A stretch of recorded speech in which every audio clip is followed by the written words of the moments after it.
Bismillahirrahmanirrahim. Assalamualaikum warahmatullahi wabarakatuh. Halo Santri Nusantara. Warahmatullahi wabarakatuh. Halo Santri Nusantara, selamat datang di program podcastnya CSS Mora.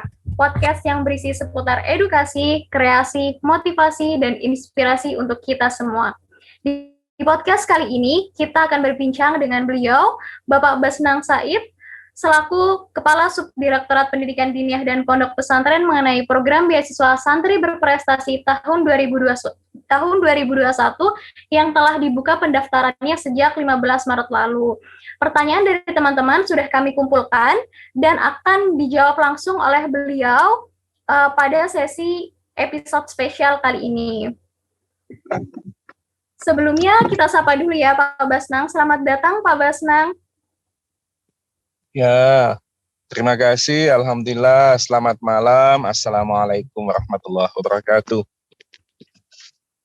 Berbicara terkait PBSB nih Pak, ternyata PBSB ini banyak sekali peminatnya dan banyak sekali yang ingin tahu lebih lanjut mengenai PBSB ini.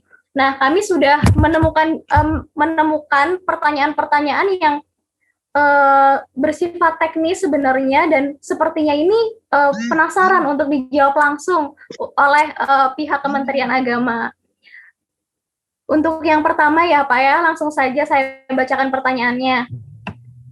Di sini ada yang bertanya Pak, terkait tes baca kitab kuning disebutkan terdapat tes kitab Fathul Qorib, Tafsir Jalalain, Bulughul Maram, dan Bulughul Maram. Kiranya apakah bisa dapat diperinci lagi babnya agar dapat dipersiapkan lebih matang atau seperti apa ya Pak? Mungkin bisa langsung dijawab Pak atau mau ditampung dulu pertanyaannya? Ya, jawab satu-satu. Oh ya, baik Pak. Jadi Silahkan, baik, Pak. terima kasih atas pertanyaan-pertanyaan yang masuk. Untuk pertanyaan yang pertama ini, bahwa untuk memastikan yang mendaftar adalah kalangan santri, maka tentu penguntitnya adalah mata pelajaran yang kira-kira bisa membuktikan bahwa yang mendaftar atau santri bersangkutan adalah memang santri. Nah, tentu bagi yang bukan santri, tentu nama kitabnya saja tidak dikenal. Tetapi bagi orang yang pernah memang mondok di pesantren, minimal untuk nahwu saraf dikenal al-ajrumiyah, dikenal al-qawaid al-asasiyah atau Alfiyah Ibn Malik yang agak tinggi. Tetapi bagi mereka yang tidak pernah mondok, tentu tidak mengenal jenis-jenis kitab ini.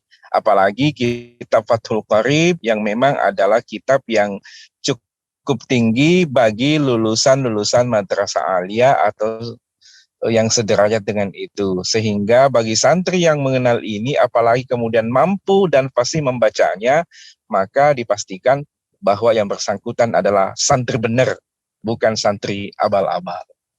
Kemudian yang kedua, bahwa kalau kita menentukan babnya atau pasalnya, itu berarti bahwa tidak secara alamiah kita menemukan santri yang bisa. Sehingga begitu panitia mengatakan harus membaca kitab Fathul Qorib, maka tentu panitia tidak harus menyebutkan pasal apa, faslun apa, bab apa, tetapi nanti terserah pengujinya. Karena pasti santri paling tidak pernah membacanya. Safha apa, maka tentu santri akan mempelajari saja itu. Sehingga kemudian tidak utuh pemahamannya atas kitab kuning itu. Demikian.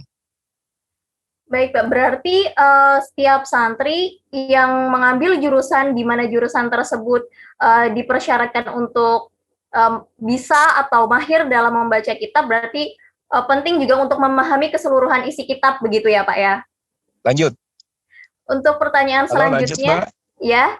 Untuk pertanyaan selanjutnya, yaitu untuk PBSB atau pemilihan jurusan pada program PBSB 2021 ini, kiranya bisa memilih berapa jurusan, Pak, atau berapa universitas? Untuk PBSB tahun ini memang alhamdulillah kita santri mendapatkan rezeki karena tahun lalu itu hanya bisa kita buka di Ma'had Ali. Tahun ini prodi-prodi yang kita buka adalah prodi yang sesuai dengan fungsi sebagaimana yang termaktub di dalam undang-undang pesantren, fungsi pendidikan, fungsi dakwah, dan fungsi pemberdayaan masyarakat. Maka untuk pilihannya adalah minimal 2 dalam satu perguruan tinggi. Gitu. Baik Pak, untuk pertanyaan selanjutnya, ada yang bertanya di antara kewajiban mahasantri diantaranya yaitu menunda menikah selama menempuh studi. Kiranya apakah persyaratan ini berlaku untuk semua jenjang baik S1 dan S2? Jikalau sudah menikah, apakah bisa ikut serta dalam beasiswa santri berprestasi ini? Silahkan Bapak. Nah, oke.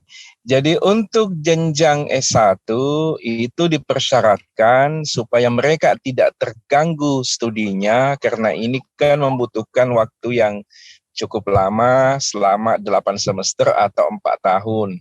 Maka dipersyaratkan untuk tidak menikah. Nah, tidak apa-apa atau direkomendasikan menikah bila misalnya di penghujung studinya.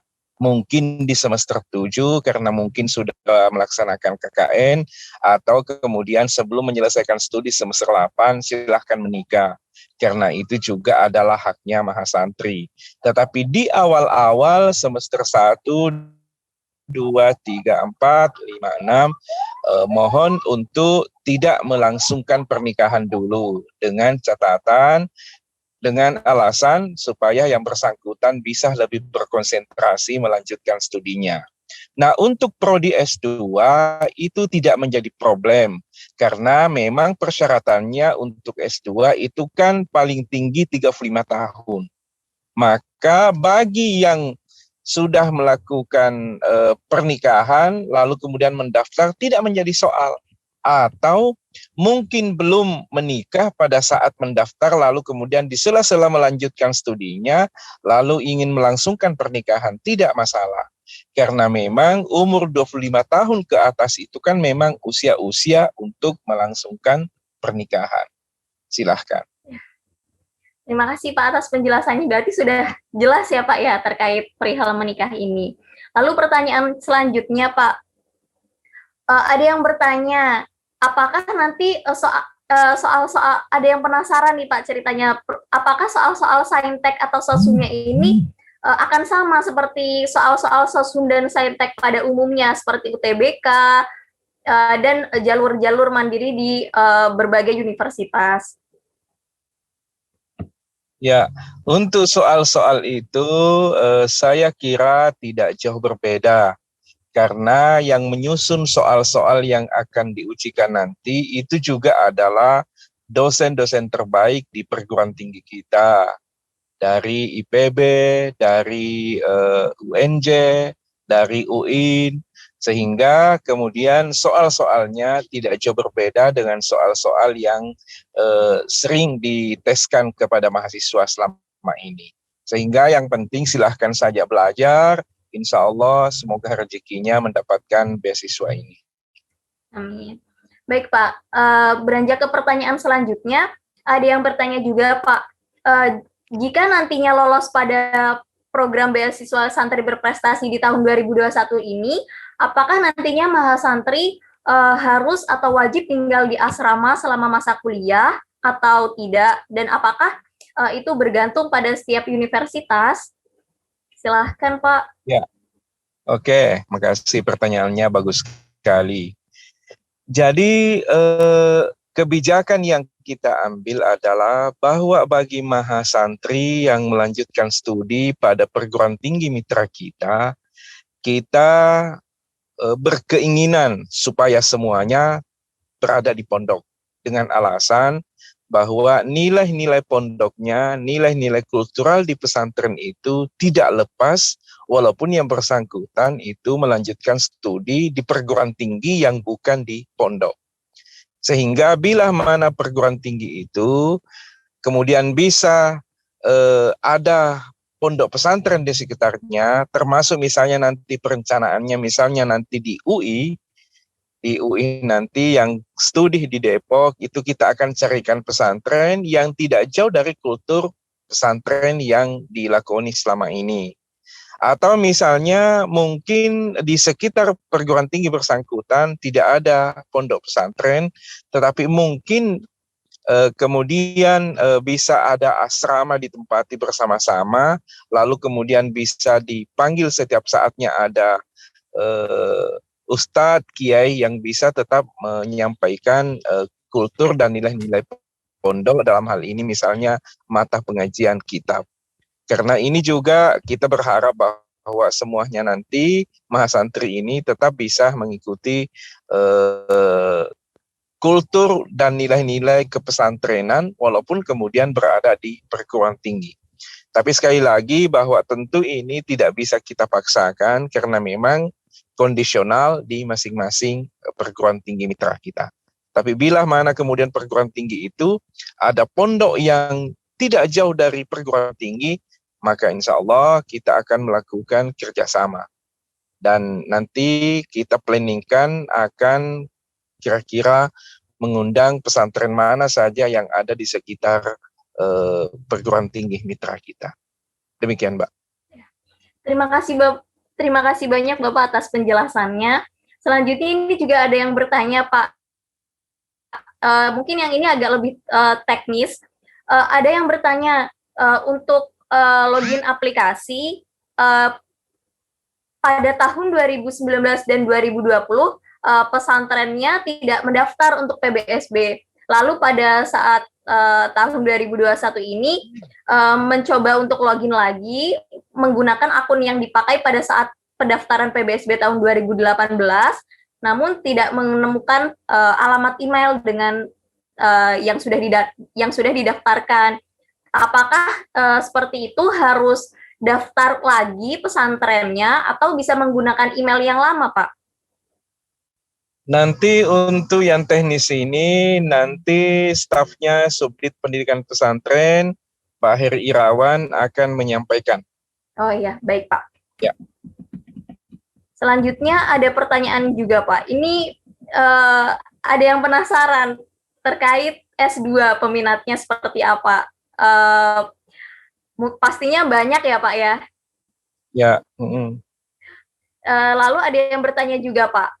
Nah, untuk surat dari pesantren, apakah bisa dari ketua yayasan atau harus dari pondok pesantren?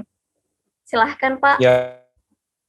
Jadi untuk prodi S2 di program beasiswa santri berprestasi ini, itu kita berkeinginan agar yang mendaftar itu adalah utusan pesantren, dengan harapan bahwa mereka adalah orang yang selama ini sudah bekerja di pesantren, membantu mengembangkan kemajuan pesantren. Sehingga yang mendaftar adalah yang memang benar-benar mendapatkan rekomendasi dari pengasuh pesantren, bukan yayasan.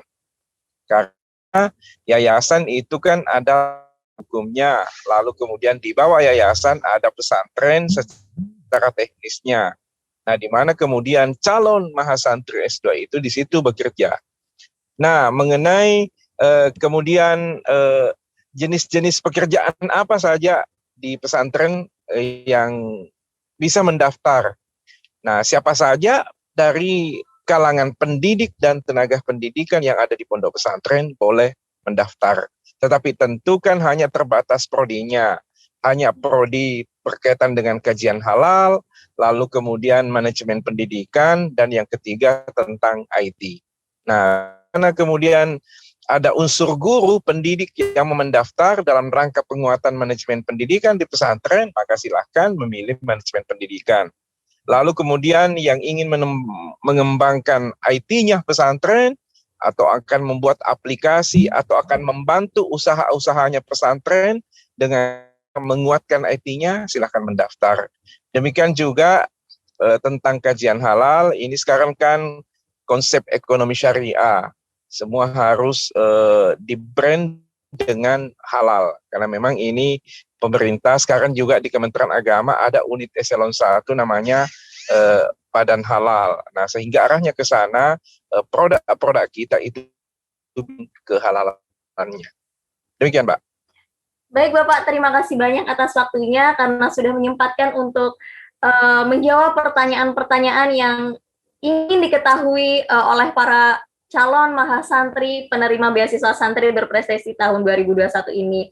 Mungkin sebelum kita akhiri pada sesi kali ini, mungkin boleh perkenannya dari Bapak untuk closing statement, mungkin pesan-pesan dan harapan apa yang sekiranya harus dipersiapkan oleh para calon mahasantri PBSB agar bisa semakin semangat untuk mewujudkan tujuan dan visi misi dari program beasiswa santri berprestasi tahun 2021 ini. Silahkan Pak. Baik, kepada seluruh calon mahasantri baik yang memilih program studi S1 maupun program studi S2, silahkan mendaftar dan insya Allah tesnya adalah tes yang sangat objektif. Lalu kemudian kita akan kita berharap semoga terpilih mahasantri yang memang benar-benar sesuai dengan harapan kita, yang kelak nanti akan memberikan yang terbaik untuk pesantrennya, memberikan yang terbaik untuk umat, dan tentunya untuk kepentingan besar bangsa dan negara. Kemudian yang terakhir sekali, kami tentu berharap bahwa yang terpilih nanti bisa menyelesaikan studi tepat waktu agar segera kembali ke pondoknya memberikan pengabdian. Demikian, selamat dan sukses. Yakin insya Allah kalian adalah masa depannya Indonesia dan bangsa. Terima kasih. Terima kasih banyak Bapak atas waktu dan kesediaan Bapak yang di sela-sela kesibukan beliau, Terima kasih Mbak. Telah menyempatkan waktu beliau untuk hadir di podcast kali ini.